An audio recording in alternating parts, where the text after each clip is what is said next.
I'm going to be honest with you guys. I thought just as soon as UDM heard the term dirty cherry picking that he was going to absolutely flip his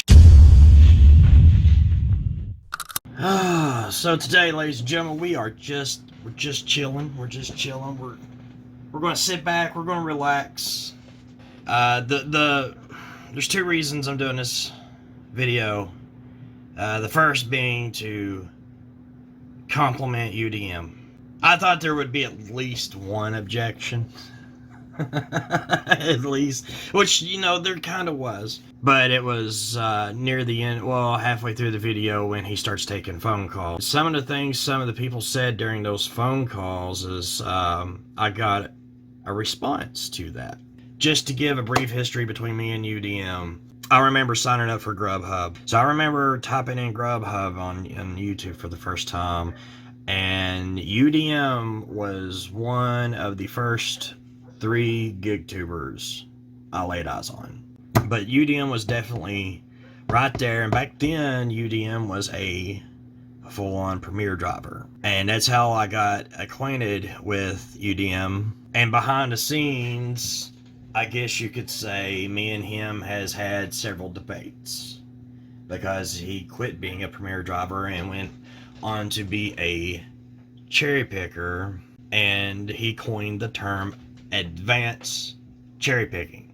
Now, I'd like to take this time to show UDM some respect and say that I personally think that there is a difference between advanced cherry picking and dirty cherry picking. And that difference would be that dirty cherry picking, you're going out of your way somewhat to hinder the experience for the customer. Whereas advanced cherry picking, you're out there to just get your money, and you're not there to hinder anybody. You're there to put money in your pocket and go on. It wouldn't make any sense for UDM to go out of his way to hinder anyone's experience, because he still needs access to all of these apps to make this money. Me personally, I will never apply the advanced cherry picking method to my method, because the stress, that's where I gotta show and pay UDM some respect, is the stress I bet he puts himself through every day to make $1 has got to be horrendous. Because, you know, I have before. I've picked up orders on I've been on one platform almost ready to finish out an order, be about a minute away from the customer, and go ahead and pick up a different order from a different platform, and I'd get to the customer's house and something crazy would happen, like the customer would had punched in the wrong address, or they wanted to come out and BS with me and ask me 10,000 questions. Of course, I had to be polite and, you know, and answer the questions and stuff. So I just don't put myself under that stress. I don't accept offers from another platform until my current mission is complete. But that's me. That's how I roll. That's kind of a beautiful thing about being an independent contractor and a 1099, is you can make this whatever you want it to be. You can run your business like it's a luxury service. You can run your business like it's a charity. This is going to be a reaction video. I want to react to UDM. I was especially interested to hear what the people had to say that called in. There's a few things that were said during those phone calls that I would like to respond to. I'm not saying anybody is right or wrong. We're going to go through it. We're going to react. I'm going to respond, and we're going to do it. We're going to have some fun. We're just going to chill and have some fun here. So, like the title says, GRUBHUB driver explains confusing. You see how I put that in all caps? Violations. All right. What's up, everybody? What's up? Okay, so I forgot to break down like where I come to the conclusion. So at the very beginning of the policy, it reads to cut down on fraudulent behavior, and that's where I come to the conclusion. Because just like everybody else at the very beginning, I was confused. It took me about 4 or 5 days to really soak it in and understand what was going on. I knew I had to do with cherry picking. There's 3 things in that new policy that really made it evident that it was cherry picking. Why did they release this in such vague detail? The first explanation of that is dedicated driver specialist and driver specialists are the people who initially does the investigations. Now, I'm a little bit of an OG, so I'm used to a time where we actually had dedicated driver specialists. And back then there was dedicated driver specialist, intermediate driver specialist, and just driver specialist. All three serve different roles.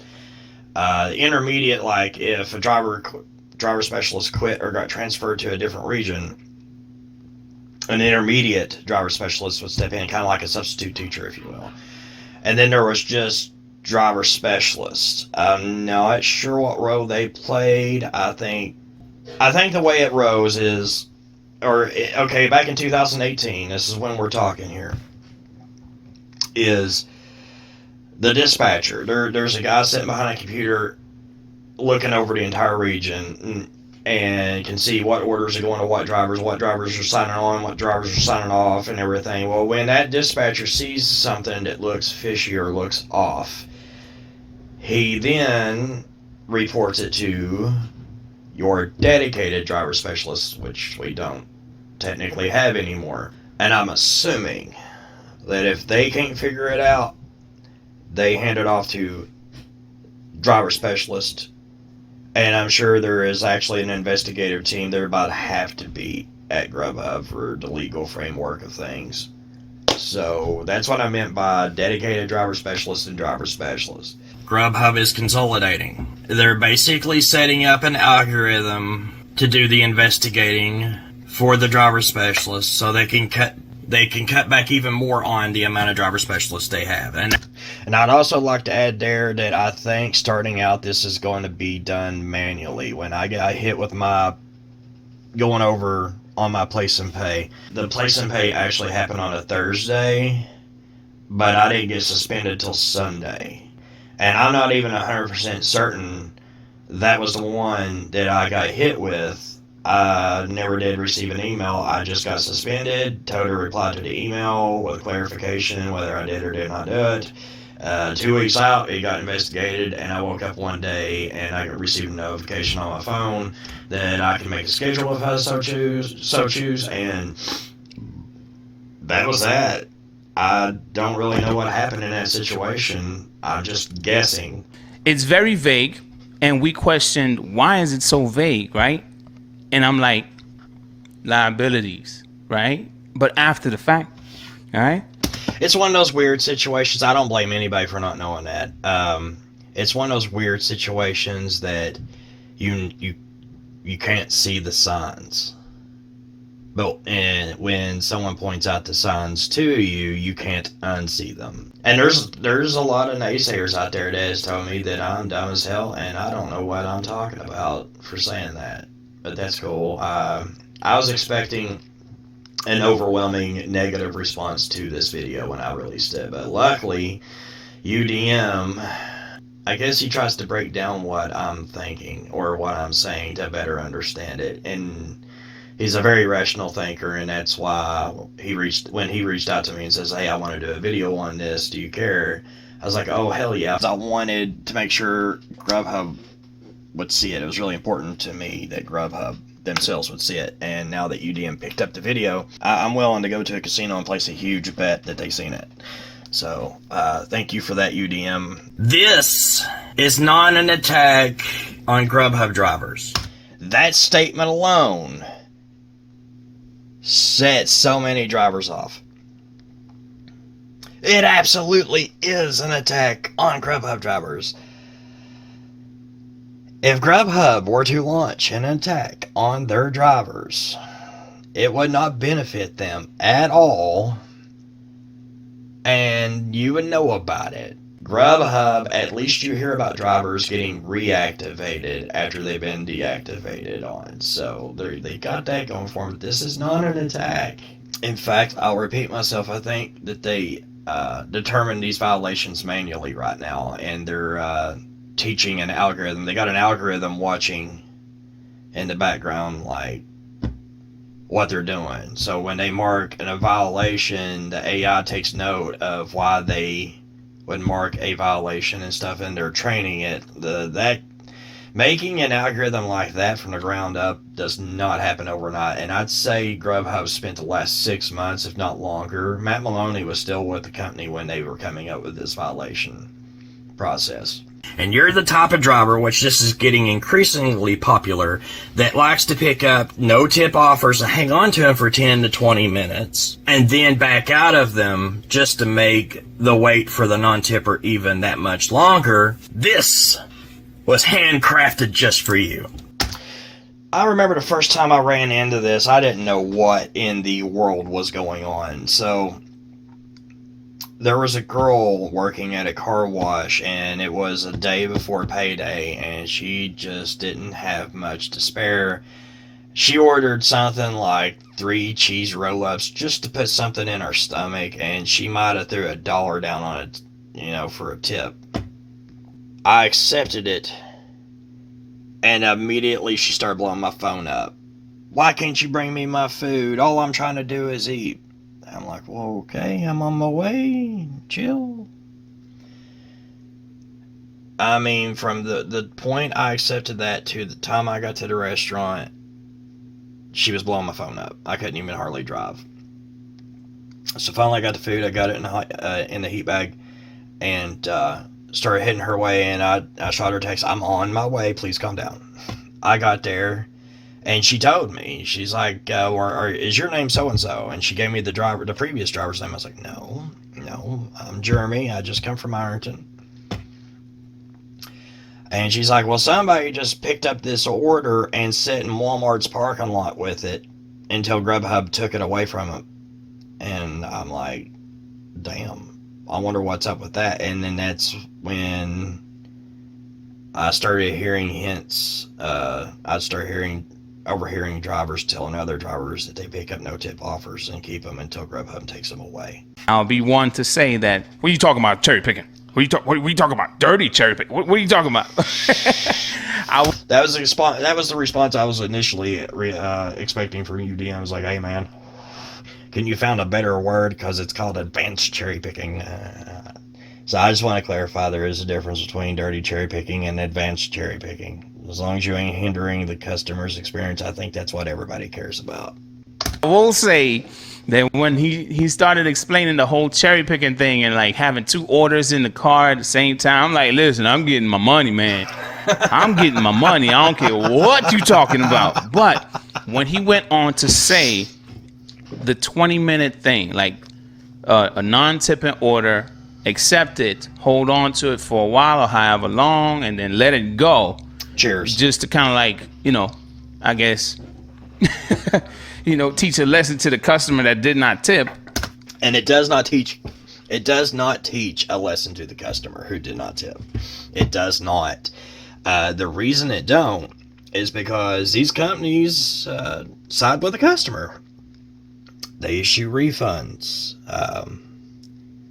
That's primarily it. The customer really ain't got much to lose by ordering food through these companies. Of course, they do scam and give free food. Yes, we all know that. The customer doesn't learn anything except how to complain to these companies and essentially get exactly what they want at the end for it. So it does nothing. You're doing absolutely nothing but wasting your time. These things that he was explaining, these are things I didn't think about at all. Most people don't think of, and in fact, I commend people like UDM in this situation that are not thinking of these things, because that tells me you're a good-willed driver. You haven't thought of ways to execute scams across the board. I'm aware of it because I'm passionate against them. I'm against them 100%, and I'm passionate about Grubhub being around in the future. I try to bring awareness to things like this without teaching people how to do it. This is really and truly is nobody's fault if the diner can't find the food. I mean, unless you're intentionally putting the food in some crazy area or some crazy spot. Like hide and go seek, go find your food for whatever the reason. Like, at the same time, it's like some people might be putting it in a safe spot. I don't know. Are you one of those drivers? Maybe you are, maybe you're not, right? But it's like that safe spot might be, it's like you're hiding the food to some extent. I don't know. There's a billion scenarios out there, and GRUBHUB is very aware. If you thought of it, chances are they've thought of it. They're very, very aware. I promise you. The trick to getting your account fixed quick, though, is being a Premier driver. And I know that won't sit well with some people, but it's the God's honest truth. According to what I understood, if you replace the word adjustments with the word refund, automatically it should start making a little bit more sense to you. I couldn't imagine if a customer called in to GRUBHUB wanting to add things to their order that would cause you to get kicked. Now, that's always been a thing. We've been living with that one since inception that I'm aware of. I have heard several drivers get paused, suspended, whatever have you, because there was 5 refunds given in one day. And if I had to guess, that's the magic number. My butthole starts clenching when I get to about the second refund. When I deliver an offer and I see that it's been canceled or refunded or something, or they call me up and ask me. They used to call you and ask you if you had any of the food left and everything. And I can't really go into that so much, but there was a very big, serious reason why they would call you and ask you such simple questions. They didn't want you to feel like you were under pressure. But believe me, those were very serious questions. And your answer determined your fate on the GRUBHUB platform at that time. Of course, the only reason I bring this up is because I don't think they do that anymore. Make your default small. Order small. If it doesn't say small or large, make it small by default, and you will be safe. So I got a little bit excited during that part, and I didn't explain it the best because my brain thinks faster than my mouth can speak sometimes. But what actually happened is that was the order that shut me, I believe, to shut me down. So there was about an 8-item order from a Chinese restaurant that I received that I had to place the order for myself. And 9 of the 10 items were listed as large. They actually wrote in pint or quart. So 9 of the items had quart in parentheses underneath the item. But that 9th item didn't say pint or quart. It just said chicken lo mein, for an example. I don't remember what it was, but we'll use that as an example. And the small, we're just going to guesstimate here, the small would have been $10, and a large quart would have been $20, $25.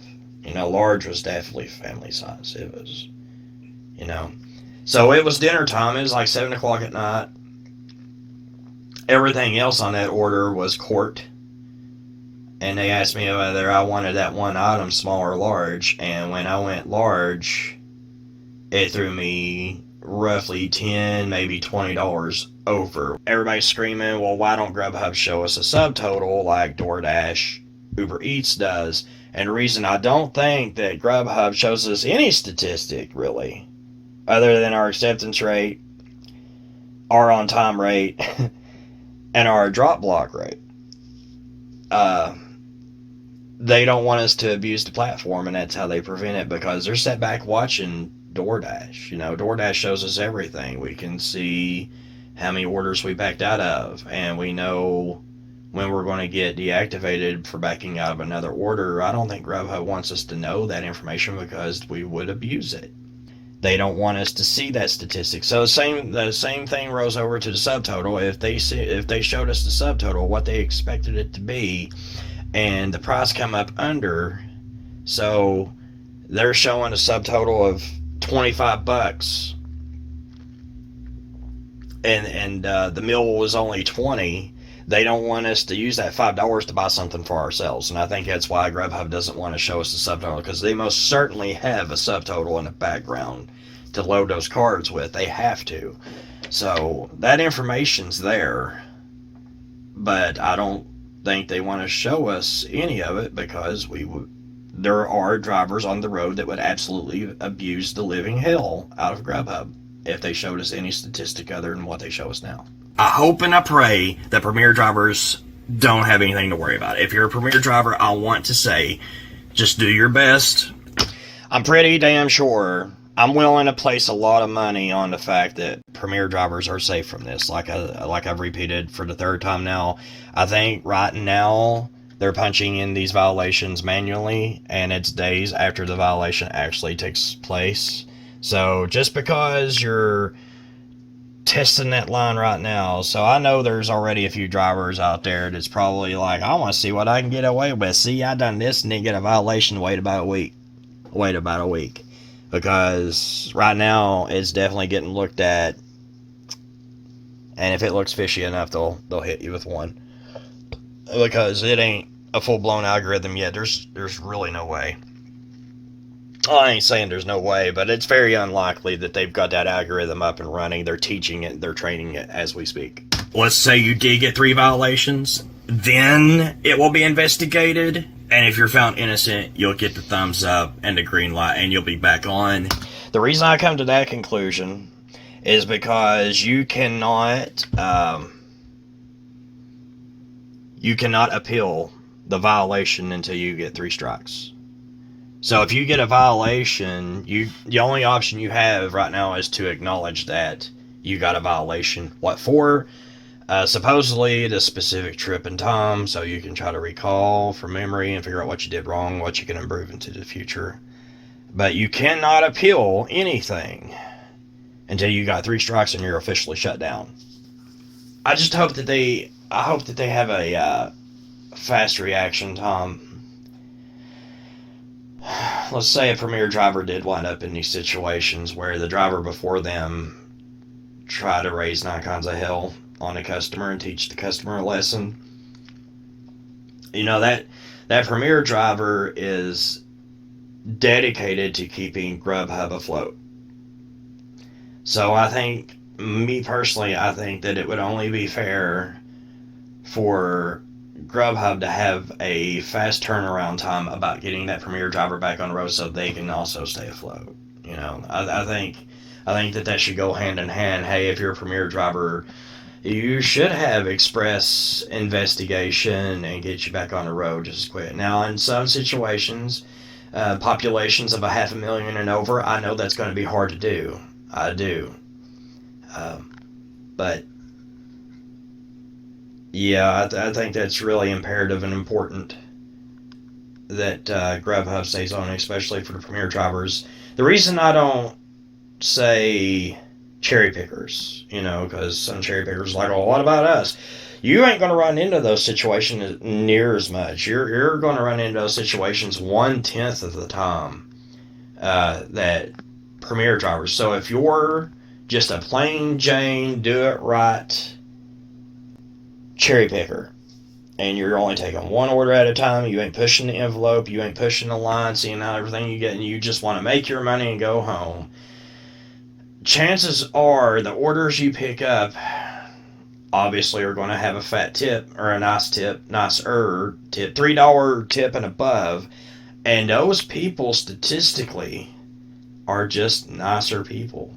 So that's why I don't bring up cherry picker in that, because Premier drivers is part of what this channel is all about, of course, because I'm passionate about it. I'm not trying to throw favoritism one way or the other, but I will say 9 times out of 10, if you're a Premier driver,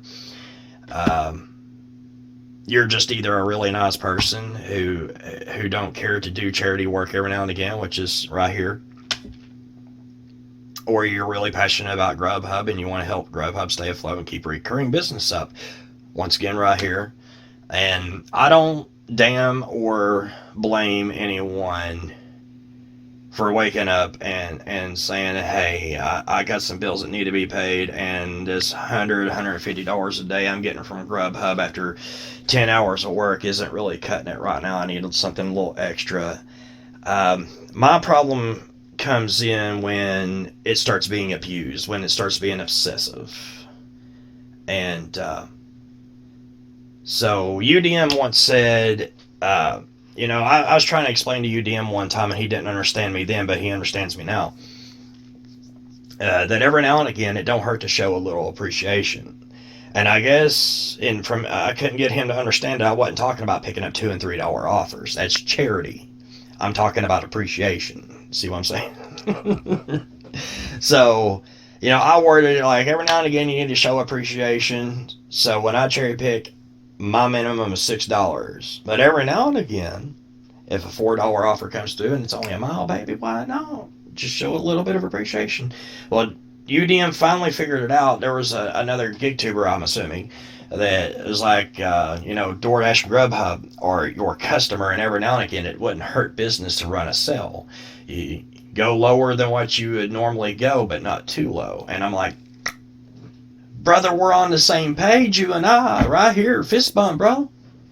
If anybody in Chicago is listening to this video, I hope and pray that you're still watching over the good Premier drivers, and this is not going to fall in a Premier driver's lap so much because, damn, that'll destroy being a Premier driver. I mean, it really will. I mean, the few Premier drivers I know are kind of concerned about this. And now, thanks to UDM for picking up this video and giving it a boost, I'm willing to place a lot of money on the fact that someone in Chicago working at GRUBHUB seen this video and took it into account. This is geared toward dirty cherry picking. Okay, now he calls it dirty cherry picking. Don't look insulted at me, man. Okay, he calls it dirty cherry picking. I'm sorry, dude. I really did think you were going to lose your... well, dirty cherry picking, couldn't you find a nicer name to... No, man. We got to drive the point home, brother. Advanced cherry picking, once again, is not dirty cherry picking. Similar, but not the same. If it does not specify in the app if it's large or small, why should you be penalized for that? The reason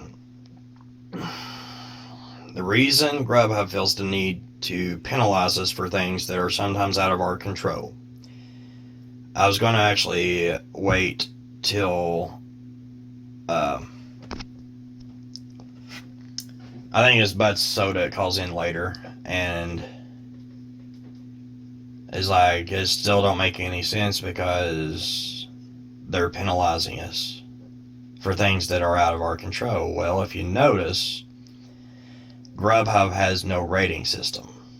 Now, you just sit back and picture for a second. You picture a platform like GRUBHUB has no rating system. They have a scheduling system instead. And they don't have any rules in place, which it was like this at the very beginning. It really was. Drivers slowly turned GRUBHUB into the beast that it is now. One driver is all it takes to change the TOS. So you just imagine GRUBHUB isn't holding the drivers responsible for anything, and they don't have any rating system. There's going to be drivers out there that just flat don't care. I run into them now, with these policies in place. I was running a Spark last week, and I was loading a woman's groceries to her front door. I was unloading to her front door, and a DoorDash driver come out of nowhere, walked up to the front door, set the food down, didn't even take a picture, and walked. Well, the woman comes out, is like, where did this come from? It says DoorDash. I was like, a DoorDash driver? Well, I didn't order no DoorDash. This ain't mine. It's like, it is now, because they can't come back and get it technically. I mean, they could if they didn't tell nobody, but you're going to have drivers out there that just won't care if they even get the right house. All they want to do is hit delivered and their job is done and collect their pay. So the reason that GRUBHUB is holding us accountable for some things that are just entirely out of our control, one example is missed deliveries. If a customer calls in and complains that they did not get their food, knowing damn good and well they got their food, and even though it's a scam and GRUBHUB might know it's a scam, they still hold you accountable for it. You're the one that's supposed to deliver it. You were supposed to deliver it to the right place. And 3, if they did not hold you accountable for it at all, you would not care. There are drivers out there that flat would not care, one way or the other. So some of these policies don't seem relevant to us. Like, how are we in any control of that? Is because if they weren't there, we would not care. We wouldn't go that extra mile to make sure the service was done correctly, because there's no rating system on GRUBHUB. So that's why. They sent me orders, and I accepted every last one of them. But I know as an independent contractor, it's my responsibility to accept what I want, right? But me just getting into GRUBHUB, I was very naive. I did not have much experience. I did not know I could cherry pick. So, that's where me and you differ. I wasn't naive. When I first started GRUBHUB, Gig Coach Jake was already putting out videos on how you can make more money by declining orders. So cherry picking was already a thing time I came onto the scene in 2018. I felt that GRUBHUB, I still feel that GRUBHUB shows me appreciation for going above and beyond for them. I explained it to you as, you go ahead and take these small offers because they'll make it up to you later, and you have the mindset, well, why is that okay? Well, for me, it is okay because showing me a little bit of appreciation along the way makes me feel like I'm a good worker and doing a good job. I don't have a rating system to look at on GRUBHUB, so I don't know whether I'm doing a good job or not. So when they throw these $50, $100 payouts at me every now and again, it lets me know. Because in my region, they can control it a lot better. In my region, they reserve XL orders almost exclusively for premier drivers. Now, if you're in a really big region, it's whatever it's just wherever it goes. As long as it gets to the customer, they don't care. But in my region, they can control where bigger orders go, and I acknowledge that. So every time GRUBHUB threw some appreciation in the form of cash my way, I remembered that. And when something small or something that wasn't very profitable would come through, I would feel not really obligated to do it, but I felt that it would be the polite thing. It would be a very nice gesture to show them appreciation back by doing those offers. So that's always been my relationship with GRUBHUB. They show me appreciation, I show them appreciation. They give me big orders, I do the small orders when they need me to do them. Which is why I did a 35 mile for $3.05. I'm not dealing with that so much now. Most of the people who order through Spark are, retirees, and no contact was a godsend to me. Now minimal contact with another human being is good for me because my brain doesn't function like everyone else's. Right? And choose what I want and reject what I do not want. They took advantage of that. This is why I put the blame on them and many other drivers that are brand new. It's all about how you look at it. Like I said, in the 1099 independent contractor world, you can make your business whatever it is. So if your business model is GRUBHUB's taking advantage of me, then that's what it is. If you have the outlook, I'm going to do this because they'll show me appreciation later on, and I know that because they've done it so much in the past, So that's the difference between me and you, but I respect your opinion. If you feel that they were taking full advantage of you, then that's what was happening. I mean, it's just that simple. I hate that you feel that way. I'd love for you to go on a ride along with me. No cameras, just me show you what I see. I would love that, but we're 6 states apart, so they take advantage of that as well.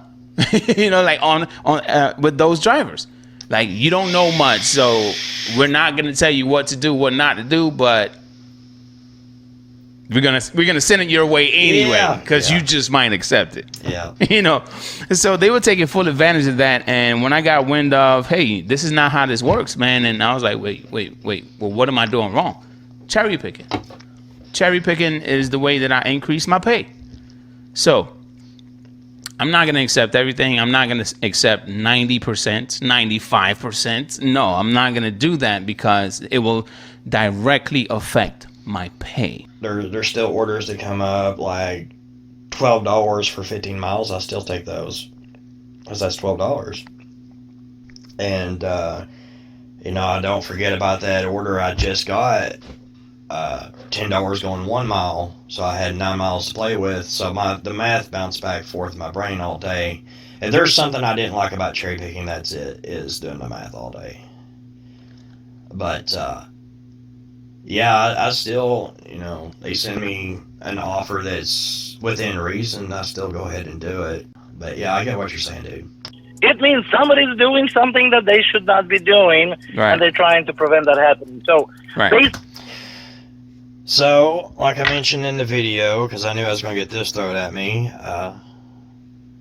dirty cherry picking, taking 2 separate offers from 2 separate platforms going in opposite directions at the exact same time is considered fraudulent behavior, according to every app that's on my phone. And that's something you are technically not supposed to be doing. So, I get what this guy's saying. I wanted to get GRUBHUB, okay, and now I'm kind of like don't want it, because the thing about it is these companies, they spending all this time and money to find ways to say, oh, we're going to try to stop them from doing this. How about they spend their money to make it better? Like if somebody hanging on to an order for 20 minutes, why not have something automated to say, hey, we're releasing you from this order. You hold on to it too long. How about you have a photo wait. of a picture of a house and be like, okay, let's take a photo so you can eliminate, oh, you didn't leave the order. Customers doing that with fraud and everything. Because they putting too much on the drivers. Well, when you say... And then you sitting there waiting for an order for 20 minutes, and they mad because you taking something from somewhere else? How they going to stop cherry picking? So I wanted to pause that right there. I think, okay, this whole woman's deal is they need to pay us more, okay? I see where she's coming from. She's not right. She's not wrong. This is just my opinion on what the thought process is at these companies, GRUBHUB, DoorDash, etc., okay? So, the first thing to note is, number one, the reason these companies are not paying as much as they maybe should is because we wouldn't work as long, because we'd be hitting our goals. If, let's say, for example, DoorDash made the base pay $5, we'd be hitting that $150 goal with the tip. We'd be hitting that $150 goal in 4 to 5 hours, and we'd be off the road and back home. Uber's been playing that same playbook. Uber, after... if you get something that's worth $40 or more, they withhold that from you 2 or 3 days to keep you on the road longer. With GRUBHUB's strategy, they lock you into a schedule and penalize you for dropping blocks, and thus they pay you more. So you hit your go, but you're still obligated to work your block unless you drop them to get penalized for it. So it's all a game of chess to keep you on the road and get more work out of you. Now, if these companies were to start paying us more, you best believe that the TOS would get a lot stricter. So the way the law is laid out right now, if you notice that DoorDash and GRUBHUB require you to use a heating bag, I'm not saying whether that's good, that's bad. I'm not here to say one way or the other on that. I'm just simply saying, in order for these companies to require us to do something such as using a heating bag, they had to provide it. So DoorDash and GRUBHUB provide the heat bag up front. As soon as you sign on, you get a welcome package with the heat bag in it. Now GRUBHUB could have said you're required to wear a uniform, because they also at the very beginning provided you with 2 shirts and a hat. They can make the TOS 10 times stricter than it already is. So them paying us more is probably not a good idea. Just accept what you want, decline what you don't want, and be happy with that, because I promise you these companies paying more is not going to end in anything more lenient, I guess is the best way to describe that. So that's my opinion on that. But my contention is fix your GPS. Fix the way you grab GPS data, because it's wrong. Okay. DoorDash, Uber Eats, Lyft, they don't have that problem. So your GPS data is not really controlled by the companies. It is in your phone. Your GPS sensor, it communicates constantly with your provider. And some apps work differently than other apps. So some apps will constantly be grabbing GPS data every 3 seconds, almost in real time. Whereas other apps will check in every 2 minutes to see where you're at. And I think that might be the problem you're having. There's not much the companies can do. It's also based on the quality of phone you have. So not all phones are created equally, and some phones are very cheaply made and weren't made with the idea that we were going to run them 8 hours a day. So when I get a cell phone, I go big, I get a flagship phone, just to keep that from happening. And I don't have that problem that often. I live in a place where there's a ton of hills, so that's all I can recommend.